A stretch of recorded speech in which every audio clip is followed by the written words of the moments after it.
I came home early and found a stranger living there. She had let him in. When I asked for explanations, she called me selfish for not understanding their friendship. She said, "If you kick him out, I'll leave with him," and I did just that. Now that the story has changed, she wants to come back.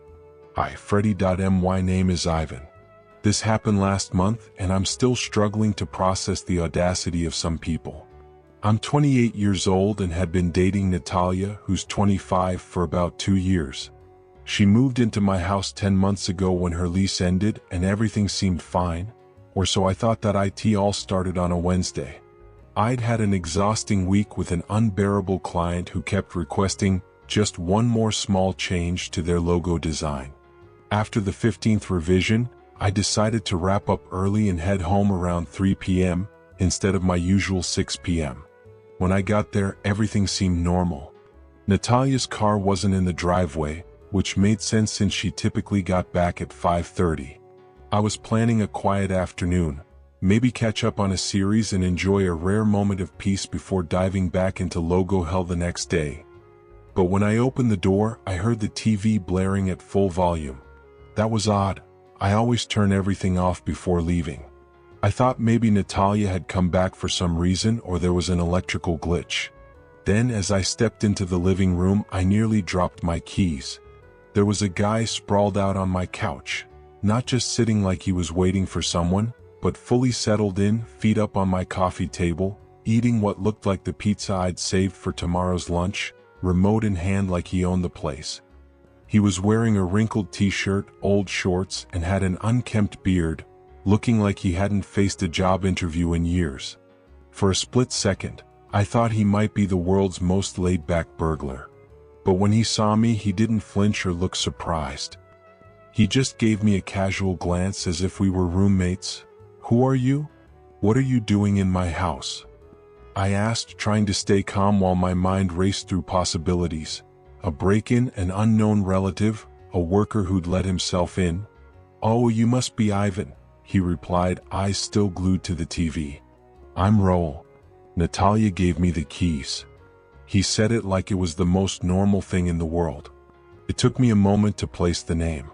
Raul was Natalia's ex, the one she'd dated 3 years before me, the one she'd said was firmly in her past. "Natalia gave you keys to my house?" I asked, incredulous. "For emergencies. Sometimes I need a place to hang out during the day. Things get tense at my parents' house." He shoved another slice of pizza into his mouth. My pizza, the one I'd been looking forward to for lunch tomorrow. Here I was, watching my girlfriend's ex eat my food and watch my TV, acting like this was perfectly fine, like her giving him keys without telling me was no big deal. "How long has this been going on?" I pressed. "A couple of months. Natalia's cool.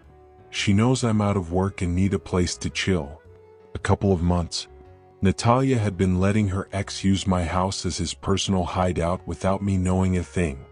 I pay the mortgage, the bills, the internet he's using, and she's treating it like a community center. "Does she know you're here today?" I asked, hoping at least this only happened when I wasn't around. "No, she's at work. But she said I could come whenever I wanted." Nice living room, by the way. Way better than my parents' basement. My tension shot through the roof. This wasn't just about the pizza or the keys, it was about respect, about boundaries. Natalia had decided my house was hers to share with whoever she pleased. "You need to leave," I told him. "Come on, man. I'm not doing anything wrong. Just watching TV, having a snack. I'll leave before Natalia gets here if that's what you're worried about." That was the worst part. He thought my issue was that Natalia might see him there like I was some jealous boyfriend. Clearly, she'd fed him a twisted version of me. But I wasn't concerned about that. I was demanding respect for my space. Then the door opened. It was Natalia. "Honey, I'm home," she called from the entryway. The timing couldn't have been more perfect, or more disastrous. She walked into the living room and froze when she saw us. For a brief moment, I caught a flash of panic on her face, but she quickly covered it with a forced smile. "Oh, great. You've met. Ivan, this is Raul." "Raul, this is my boyfriend, Ivan." as if this were some casual friend meetup, as if it was all perfectly planned. The silence was heavy, Natalia with her fake smile, Raul glancing between us like he was watching a tennis match, and me trying to figure out how she thought this could possibly go well that I asked to speak privately, but she, with an air of superiority, insisted we could talk like adults in front of Raul, as if he were a vital part of our relationship. At that moment, I wasn't even sure what role I played in this mess. When I asked when she planned to tell me she'd given keys to my house to her ex, she said it just hadn't come up in conversation. Like handing someone access to your home was so minor it could slip your mind. Her excuse? Raul needed a place to relax because his situation was complicated. Complicated, as if living with his parents and not getting along with their book club justified turning my house into his daytime retreat without my consent.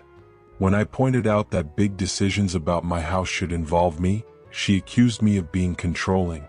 I started wondering when I'd stop being her partner and become an obstacle in her life. That it all blew up when I tried to set a reasonable boundary. And what did I get? Accusations of being controlling, old-fashioned, even toxic masculinity, like asking for respect in the space we shared was some backward idea. I knew you'd react like this, Natalia said, as if she'd already scripted her whole victim narrative. That one comment made it clear. She'd planned this, rehearsed her role while her ex ate my leftovers from the fridge. The most messed up part was realizing how she and Raul had been talking about me, painting me as an irrational boyfriend to justify their shady behavior. I could picture them chatting while he lounged on my couch, mocking my so-called controlling nature while mooching off everything I paid for. When I tried to explain that this wasn't about jealousy or stopping her from having friends but about basic respect, Natalia twisted the argument completely. "This is my house too," she insisted. I had to remind her that while she lived there, her name wasn't on the mortgage, she didn't pay bills, and her only contribution was some grocery money. My words might have sounded harsh, but I was past sugarcoating. Her face flushed. I'd hit a nerve, but it needed to be said. She acted like she had equal rights to the house when really she was a guest who chipped in the bare minimum. From there, she started throwing around words like property and control, as if I were obsessed with power, when all I wanted was for strangers not to treat my living room like a hotel. The emotional manipulation was so thick you could cut it with a knife.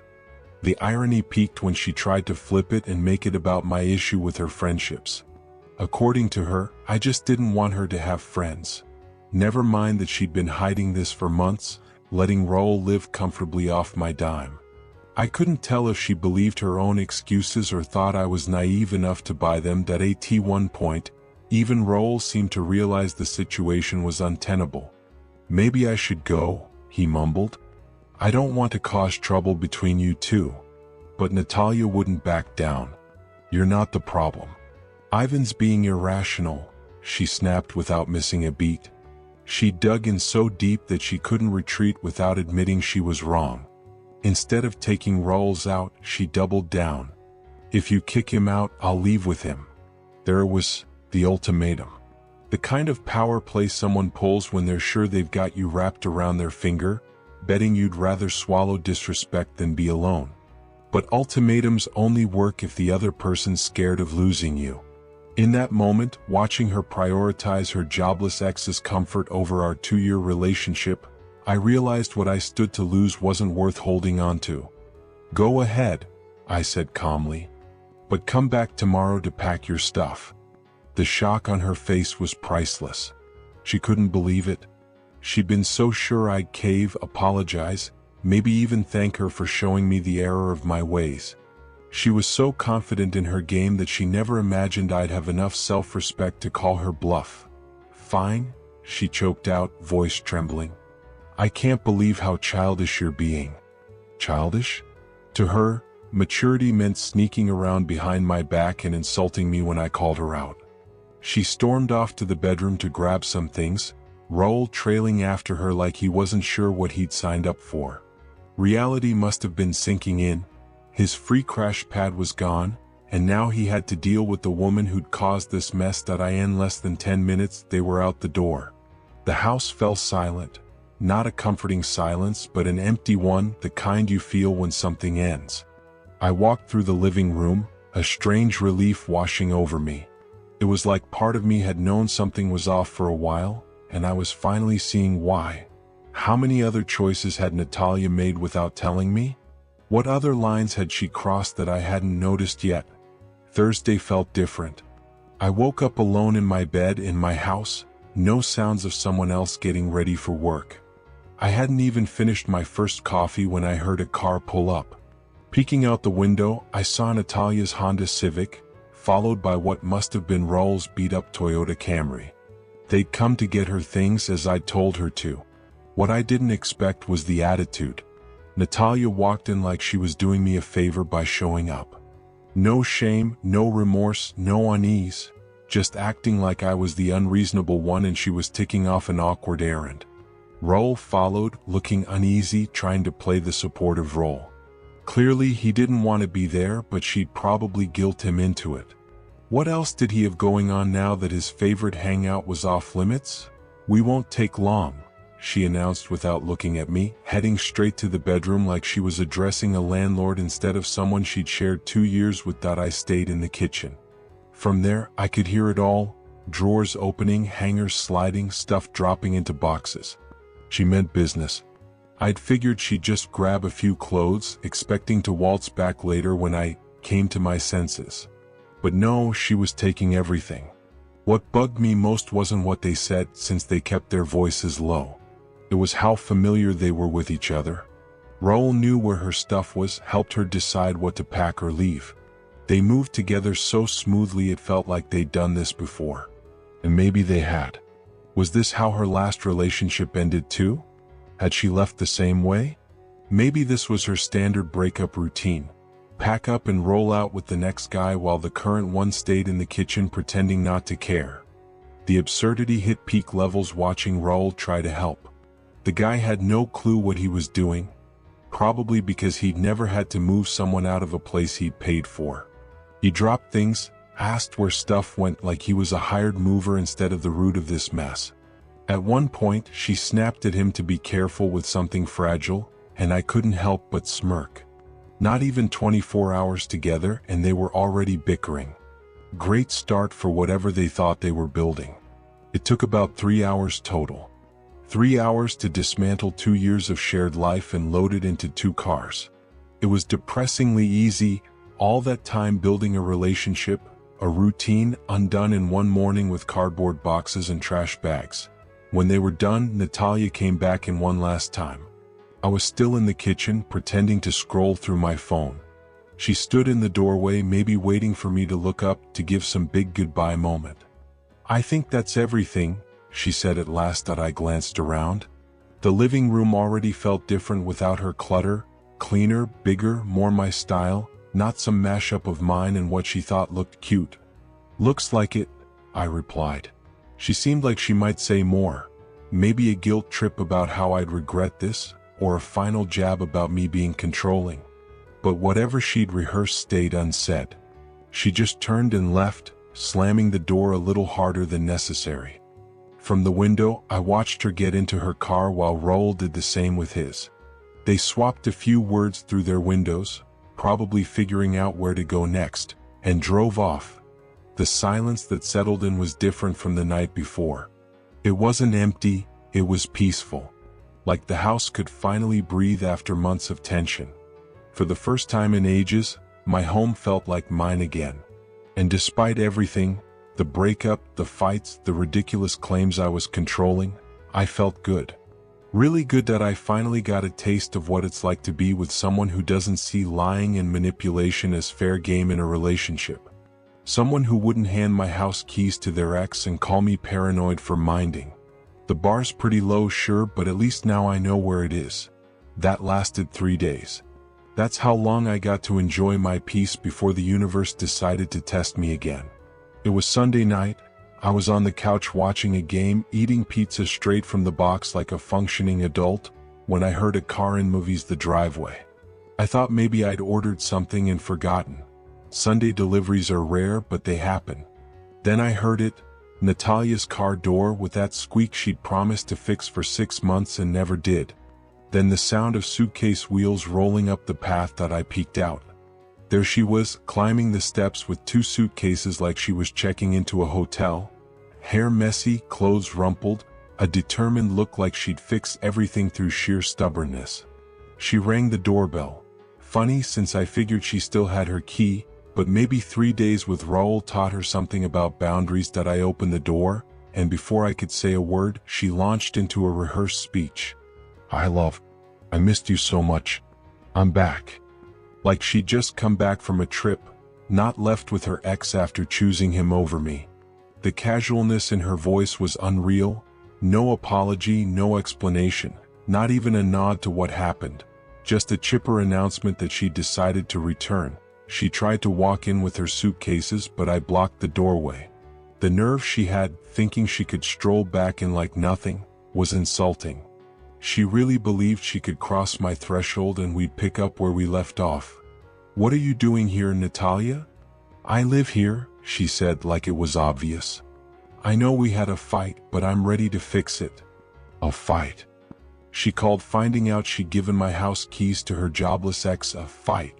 Like we'd bickered over a movie choice, not that she'd betrayed my trust and then bailed with the guy mooching off me. I could see her getting annoyed at my lack of excitement. She'd probably come expecting me to miss her and jump at the chance to make up. "So, it didn't work out with Raul?" I asked. Her cheeks went red. That alone told me everything. Her big reunion had lasted 3 days, barely enough time to remember why they'd split in the first place. "It's not about that," she said, dodging. I realized I was impulsive. "We've got something good, and I don't want to throw it away over a misunderstanding." A misunderstanding?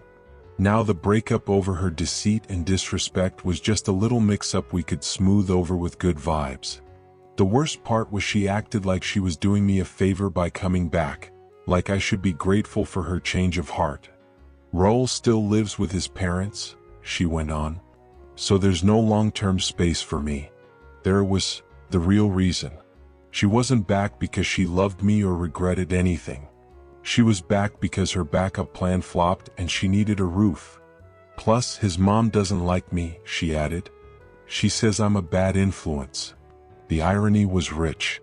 Raul's mom, who probably knew better than anyone how much of a mess her son was, saw Natalia dragging him down further. Meanwhile, I was the controlling one for not wanting that same person coming and going from my house unchecked. There she stood, suitcases in tow, admitting she ditched our relationship for a guy who couldn't even offer her a place to stay, expecting me to welcome her back. Unreal? I wasn't kidding when I said we're done, I told her. "Don't be dramatic, Ivan. We can work this out." Dramatic? Of course. Because asking for honesty and respect is over the top. Because self-respect is just theatrics.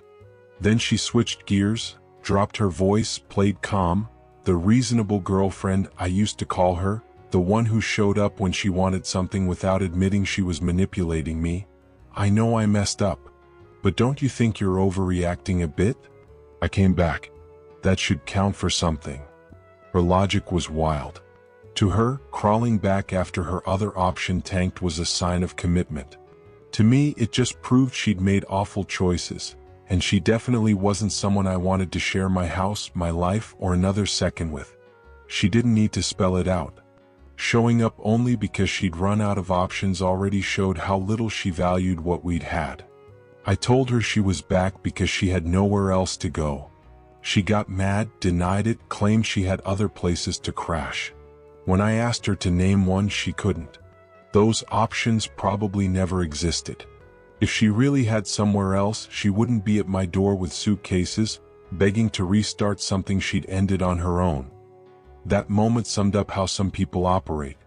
They burn bridges, certain they'll never need them again, then act shocked when they're stuck on the other side. Natalia had been so sure she could play me and Raul that she never considered both falling through. Now she was facing the fallout. And no matter how sorry you feel later, some actions can't be undone with a change of heart. What came next was like watching someone realize their old tricks didn't work anymore. When she saw I wasn't letting her back in, her whole approach shifted fast. First, she pushed harder, insisting we should go inside and talk, like the issue was where we were standing, not that she'd stabbed me in the back and now wanted to pretend it didn't happen. I held my ground. My house, my rules. You don't get to leave with your deadbeat ex and waltz back when it flops. When pushing didn't work, she flipped tactics, started promising things would be different, that she'd care about my feelings, that we'd decide stuff together.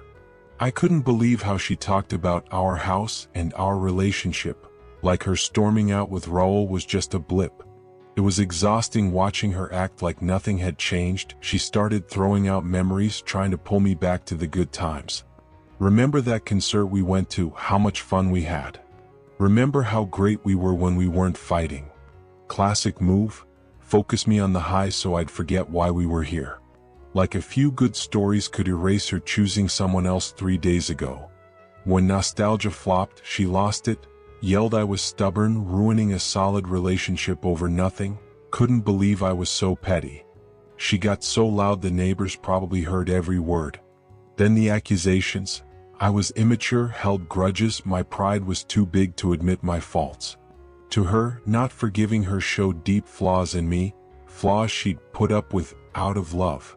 There she was crying at my door, saying she missed me, regretted everything, just wanted us to be happy again.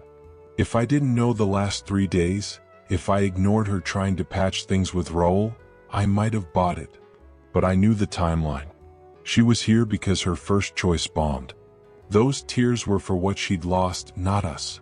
When crying didn't work, she got desperate, tried forcing her way in, dragging her suitcases, pushing the door, saying she wasn't leaving. This was insane. I had to block her. It was bizarre. 3 days ago she was my girlfriend, now I was keeping her out while she screamed about her rights and how unfair I was. She got one suitcase halfway in before I stopped her, using it to wedge herself through. The panic on her face was real. She'd rather force her way in than admit her usual moves were dead. You can't just shut me out forever, she gasped, wrestling with the bags. We need to talk. I grabbed both suitcases, pulled them out, and shut the door without another word. She started pounding on it, yelling to let her in, threatening to call the cops, calling me irrational. Empty threats. What was she going to say? That her ex wouldn't take her back after she left him for someone else? That she'd walked out and now wanted to rewind? After 20 minutes of banging and shouting, she got it. I wasn't opening up. The noise stopped. From the window, I saw her haul her suitcases down the steps, but she didn't leave. She sat on her car hood, phone to her ear, upset, probably calling a friend or family, fishing for help since she couldn't control this anymore. That's when I knew it wasn't over. Natalia wasn't one to take rejection gracefully. She was too used to getting her way by persistence or manipulation. And I was right. 20 minutes later, my phone rang, her parents. Seeing her mom's name, I knew what was up. Natalia had already spun them some tale, casting herself as the victim of a cold, petty boyfriend over a misunderstanding. I didn't pick up, let it go to voicemail, same with the next 3 calls. When her dad's number popped up, I figured I'd hear what story she'd cooked up. Her mom's voicemail had that perfect blend of disappointment and condescension some parents nail when they think their kid's been wronged. She'd clearly only heard Natalia's side, likely one where I was a control freak who dumped his sweet girlfriend for no reason. Ivan, honey, I think there's been a misunderstanding with Natalia. She's so upset. She says you won't even talk to her to work it out. You two always seemed so good together. It'd be a shame to let it end over a little argument. A little argument? That's what Natalia sold them.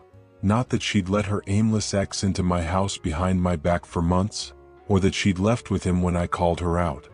To them, it was a spat we could fix with a grown-up chat. The calls kept coming.